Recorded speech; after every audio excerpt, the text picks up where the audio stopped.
ngasi aigi nusijaraba Yamba MD Azizul Haque Khan Manipur Pradesh Congress Committee na INC na aikoigi mihut sinjaraga Lilong SCG by election asida Congress ki candidate Oibai Yamba nusijaraba mahakna nasi Jaifamangol haibatai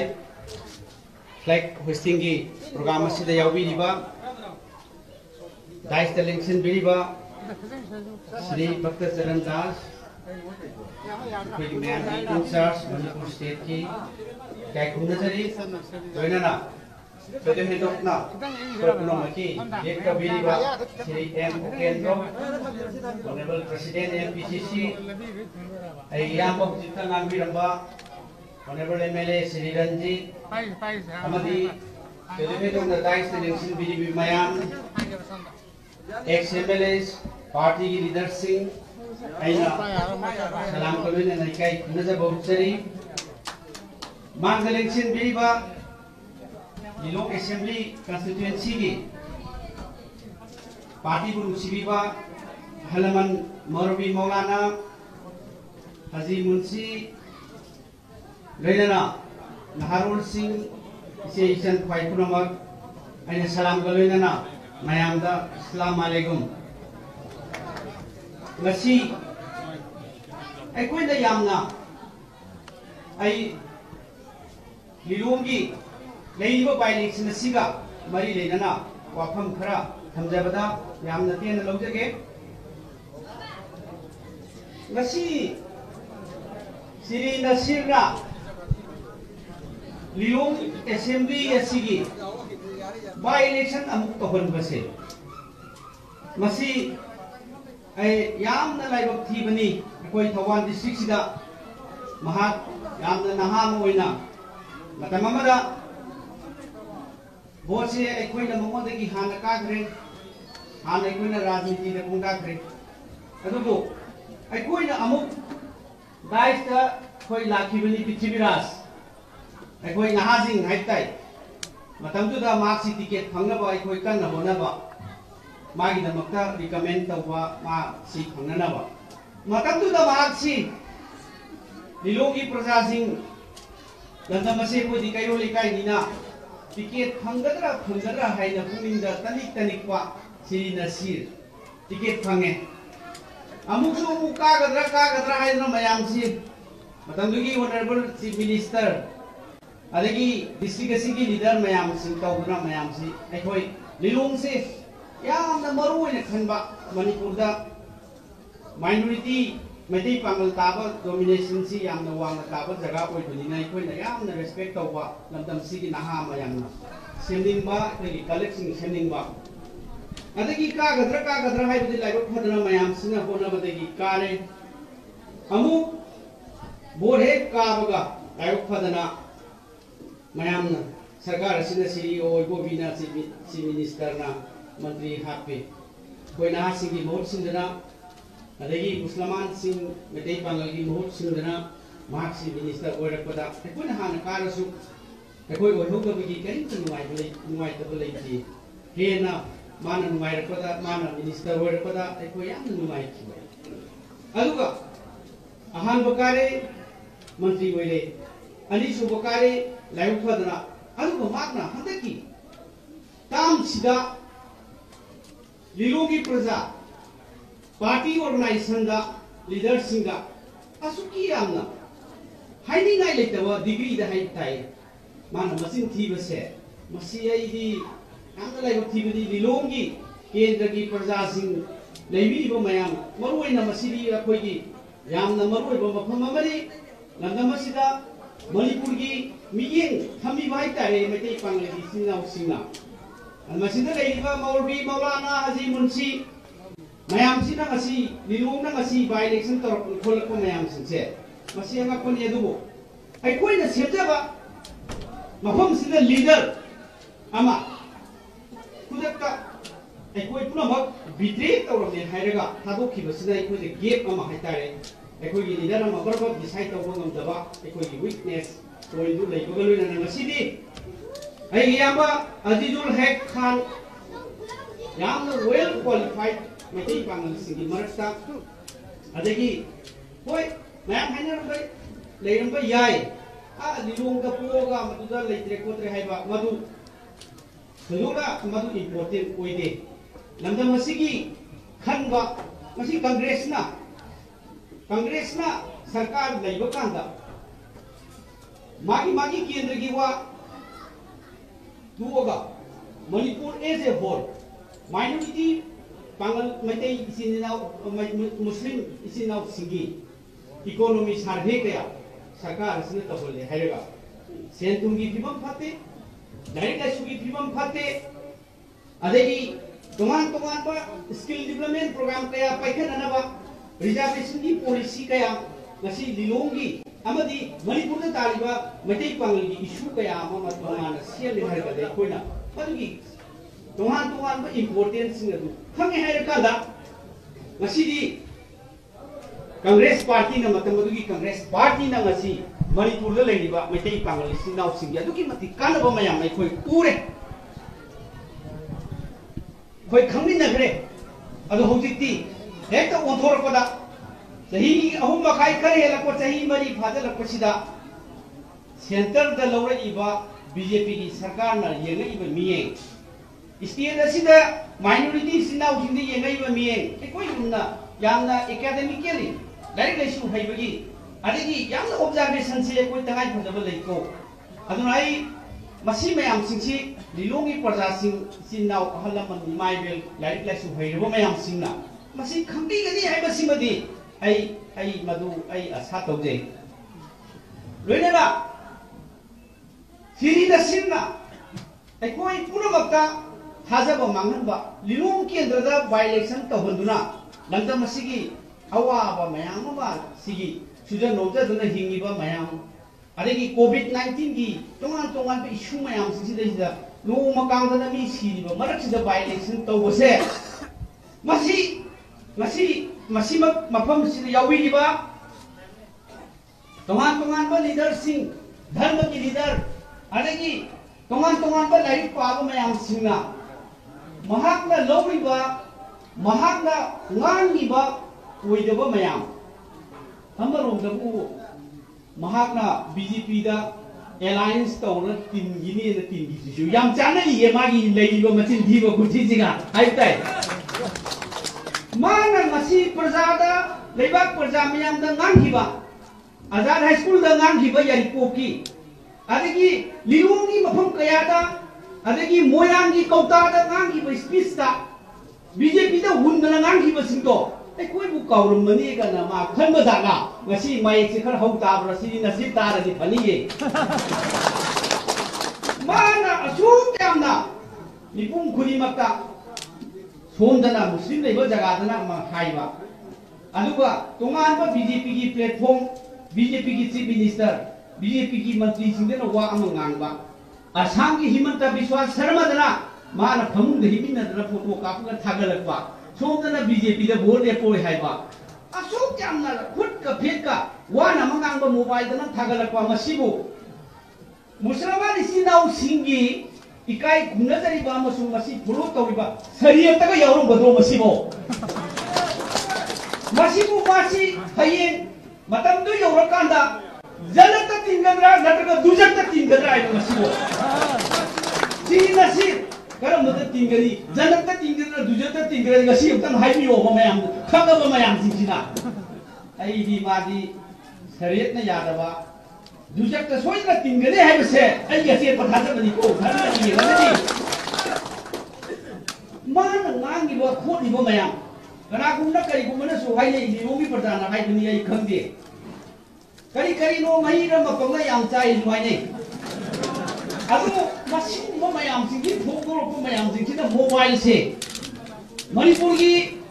social media adagi tongan ba Facebook WhatsApp YouTube sidai Poguraiba mayam singse masi ai koi MLA mayam se handak Congress की defect तो बिबा MLA mayam आइन याद्रबा भारत संविधान याद्रबा अदुबा मयाम पुनमक्ता बीजे तौरम मयाम सिंसिना चखिबा मयाम सिंसि फोंदोरक्पा Moina ngang थौ वाफम लौगिबा थौदांग मयाम सिंसे मसी फोंदोरक्पा मयाम सिंसि ताराबदा हाइदु ताइ असुगुम्बा ओइदबा मयाम सिंसिना परेंग छाना लेरबा असुगुम्बा सिरिनासि मसीगुम्बा असि leader अमनी हाइदना करिगुम्बा कानदगा मसी लिलुगी मरम चाबा leader लेगना मागी वाकर खरगा थाले इन्फोम इकाइ रे हाइ ताइ अदो मसीगुम्बा मयाम सिंसे मसी आइखो लिलुंगा हंजलना कोइसि अदो आइना हाइनिंग पॉइंट खरदि मसी बीजेपी की लेगागसिना हाइगिबा वासिबु करी nga abagi बीजेपी की लेगागसिना मियामदा नुंगाइ हनबा पोरकनी सेन थुंगी अवाट पर लेहलरोय लंदम सिगी सेक्शन खुदिमक कम्युनिटी खुदिमक नुंगाइ ब पीरगनी चापत थौरांग तौरगनी सबका विकास सबका साथ सबका विकास हाइदना सुगुम्बा मयाम लाउरिबो खोलिबो मयाम 2017 की बीजेपी सरकार लाखरबा मतुंगा ngang था अमा अनि सिदैसिदा ngang मयाम अखोय होजिक चही अहुम को मखाई खरे हेंजलकवा चही मरी हेंजलकवा फाजलकवा हाइताइ मसिदा नेहातंग नहौनना एकोने निजी जरुबदा नंदा मसिगी प्रजासिंगा असुक यामना पॉलिटिकल असुक यामना पॉलिटिकल लीडर अदगी असुक यामबा एकेडमी लाइक लाइसु होइरबो कया मयाम सिगी ममांगदा नांथुखिबो मयाम ngasi karibu thabak oina paikhabirage hangbi yai 2017 की मार्च की तांग कुनिपान दा ngasi amuk khabar thabak yaudri maduda haikiba union minister BJP की सरफेस चंद्र रोड सिगी केनोगी मिनिस्टर लागा स्टेट मिनिस्टर यूनियन मिनिस्टर लागा मसिदा स्टेट से प्रेस कॉन्फ्रेंस तौना मसी मणिपुर दा जीरी लंबी एरोप्लेन ताबा याबा मोंग सेमनी हाइने लेंबिको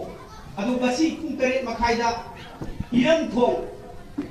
थोंग तीएगा आइगी फेसबुक अकाउंट तंबी अदु आइ फोटो हासरबनी अथुबदा पुंग तरेट का मखाइ खरे हेलपसिदा इरम थोंग तता अमा तासंद्रे मी अमा थीबा खंगी मी अमा रेस्क्यू तौरे अदुना 2017 की मार्च की लोइरक्वा असवाइसिदा अप्रैल की हौरपदा मणिपुर की अमत गायरबा नेशनल हाईवे इम्फाल जिरी लंबी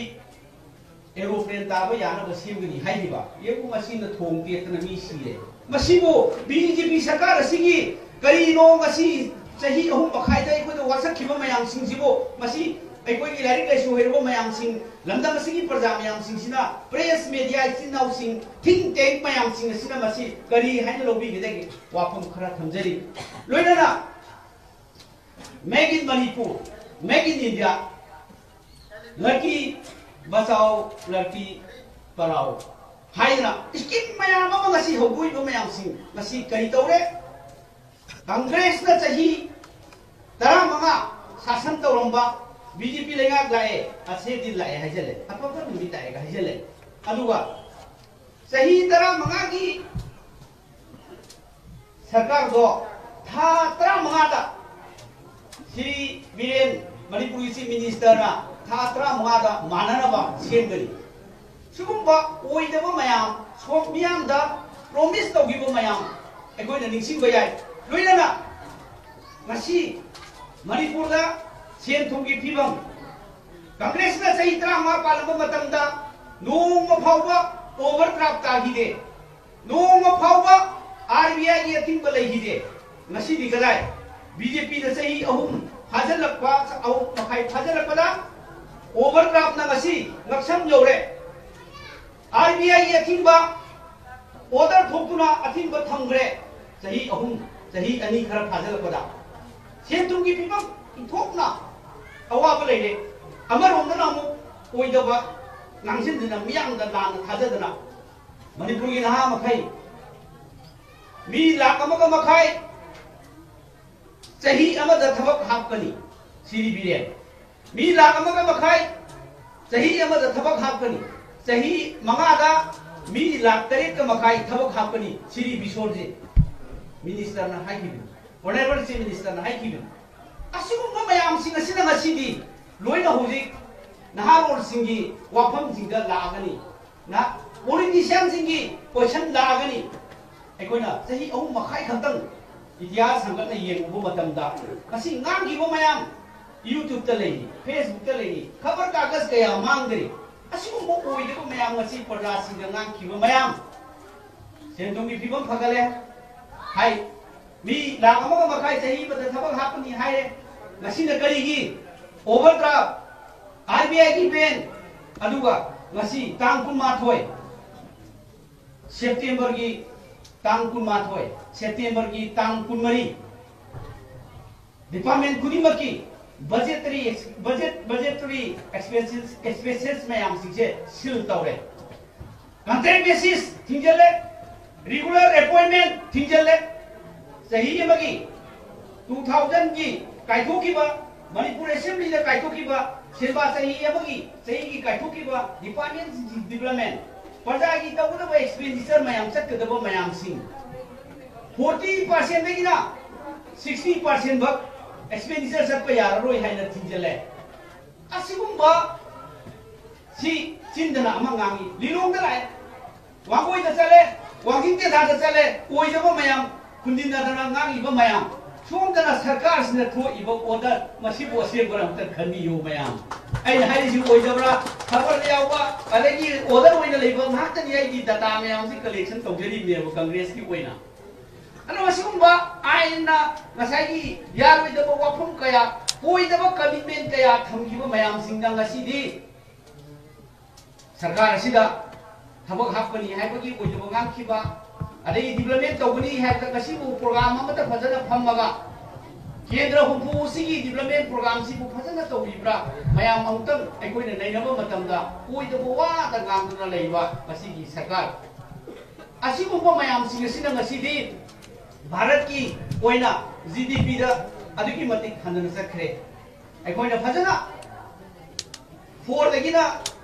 6 7 भक्ता जीडीपी से बीजेपी सरकार लाक्तिगाइदा थमंबा अइकोइगी ग्रोथ से ngasiदी minus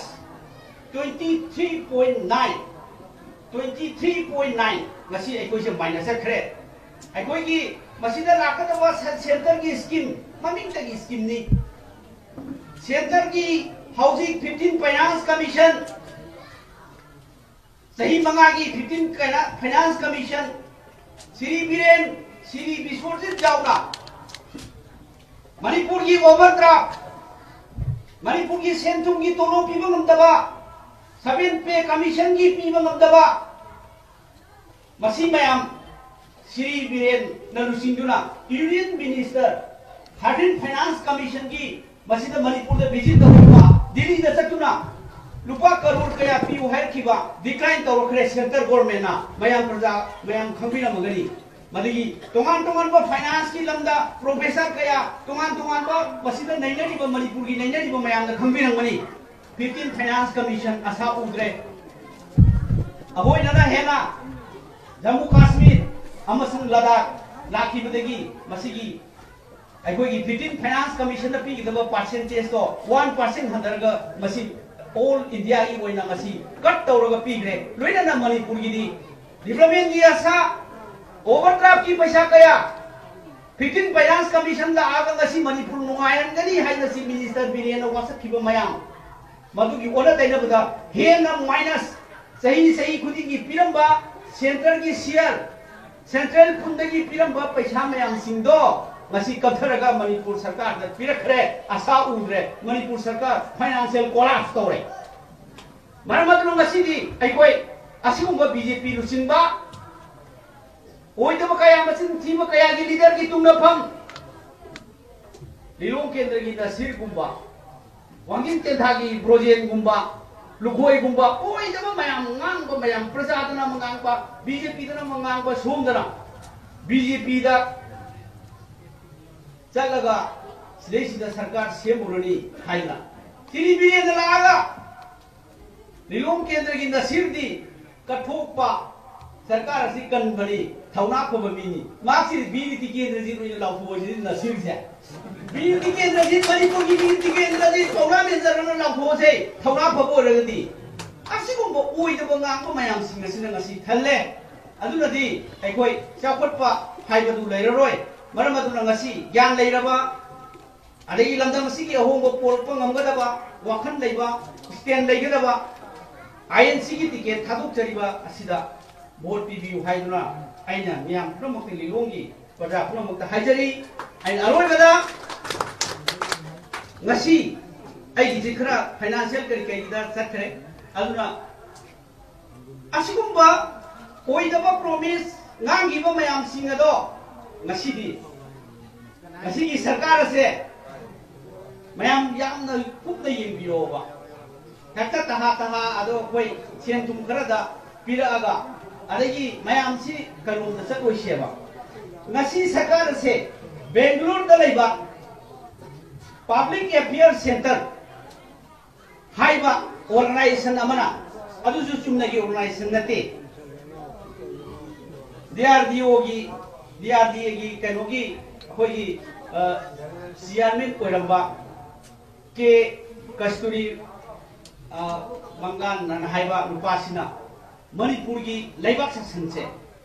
masi khwaidagi India da phataba leingak sasan amani haina ngasi laukhrabne aduga ani subadana Delhi ahum subadana api state da Uttarakhand adi khwaidagi pabana Goa ani subada Meghalaya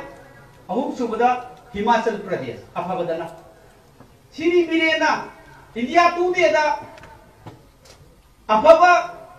adi sarkar ni haidana award to budi pasha pisana da oibo oiramne aduna hojiki asin bado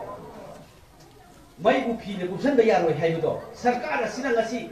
ai ngangjari ba khara adagi oidaba promise mayam ama ngangi ba mayam singdo ngasi di takna mai sengle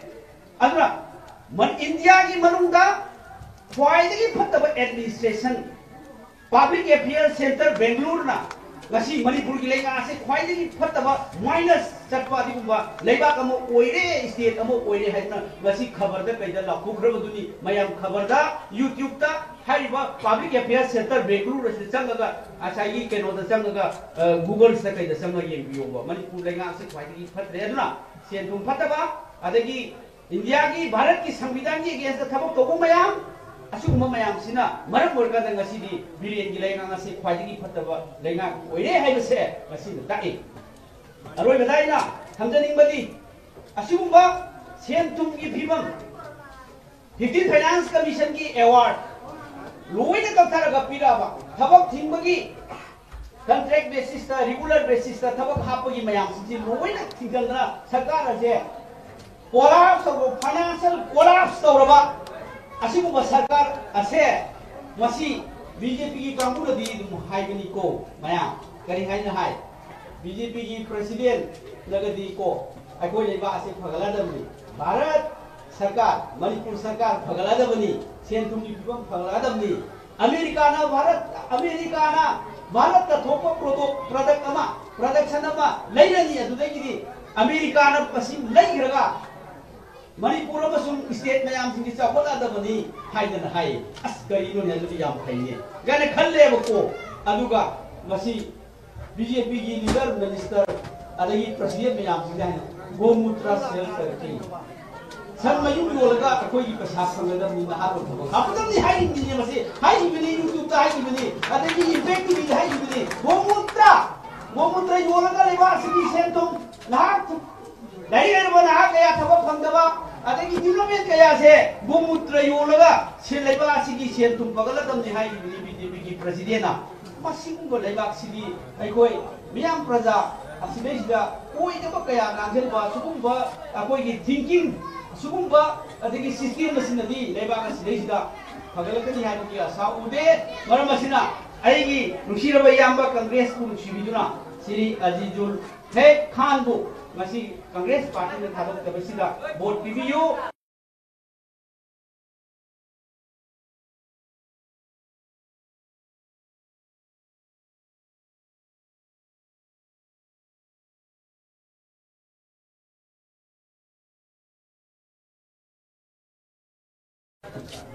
मथंगा इकाई खुमनजरिबा मिंगोना हंगचरबदा Shri Amit Shah honourable ex MLA को form कर थमिना नबन प्रोक्सरी